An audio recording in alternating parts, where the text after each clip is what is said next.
আজ 14ই জানুয়ারি। আজকে আমি একটি কথা শুধুমাত্র নির্বাচন কমিশনের উদ্দেশ্যে বলতে চাই যে পরের দিন যখন কারোর ডকুমেন্ট ভেরিফিকেশন করতে চাইবেন তখন তার সঙ্গে একটা সিরিঞ্জও দিয়ে দেবেন, বলবেন যে ব্লাডটা যেন টেনে নেয়, কারণ পরবর্তীতে এটা আপনার কাজে লাগবে। আপনি ডিএনএ পরীক্ষা করে বংশটা পুরো চেক করতে পারবেন। কেন বলছি, শুনতে খারাপ লাগবে কিন্তু এটাই বাস্তব।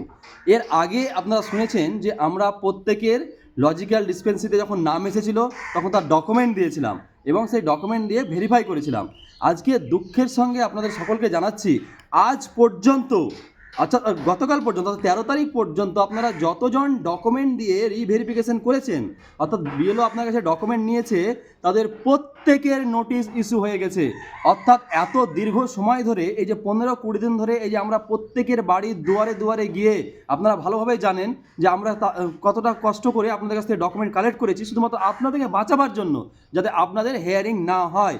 কিন্তু আজকে দুঃখের সঙ্গে বলতে হচ্ছে যে প্রত্যেকের নোটিশ ইস্যু হয়েছে। অর্থাৎ যাদের রিভেরিফিকেশনের নাম এসেছিল, অর্থাৎ যারা তাদের ডকুমেন্ট দিয়ে আমাদেরকে দিয়েছিল যে ভেরিফাই করার জন্য, আমরা ভেরিফাই করার পর সেটার ফলাফল 0।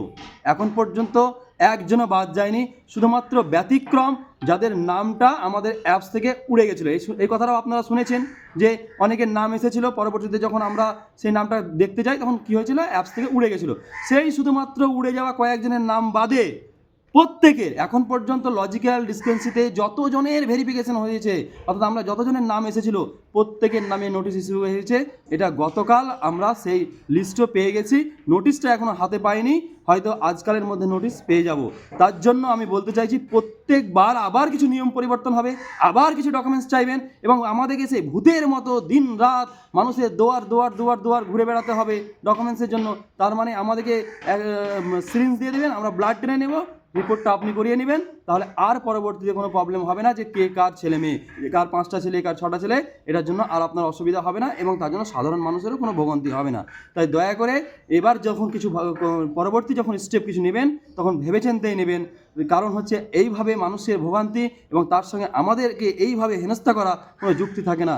তাই বলছি, যাদের যাদের রিভেরিফিকেশন এসেছিলো তারা আর ওই ডকুমেন্ট নিয়ে ভাববেন না এখন যে আমি বিএলওকে কী দিব, এখন এটা নিয়ে ভাবুন যে আমাকে কি ডকুমেন্ট রেডি করতে হবে, কারণ যারাই ডকুমেন্ট সাবমিট করেছিলেন তাদের প্রত্যেকের নোটিশ কিন্তু ইস্যু হয়ে গেছে। তার জন্য আমি আপনাদেরকে পরবর্তী ভিডিওতে, অর্থাৎ আজকে 14 তারিখ বিকেলের ভিডিওতে ডকুমেন্ট সম্পর্কে বিস্তারিতভাবে আলোচনা করব। এখন আমি শুধুমাত্র ইনফরমেশনটা দিয়ে রাখলাম। এর পরের ভিডিওতে আমি চেষ্টা করব আপনাদেরকে 100% সাহায্য করার, যে কোন কোন ডকুমেন্ট নিয়ে গেলে আপনার হিয়ারিংয়ের সুবিধা হবে। ভিডিওটা যদি ভালো লাগে, আপনার যদি মনের মতো আমার মনের সঙ্গে আপনার মনে যদি কিছুটাও মিল হয়, আমার যুক্তি যদি আপনার সঙ্গে কিছুটাও মিল হয়, তাহলে অবশ্যই ভিডিওটা শেয়ার করবেন। সবাই ভালো থাকবেন, পরবর্তী ভিডিওতে অবশ্যই দেখা হবে।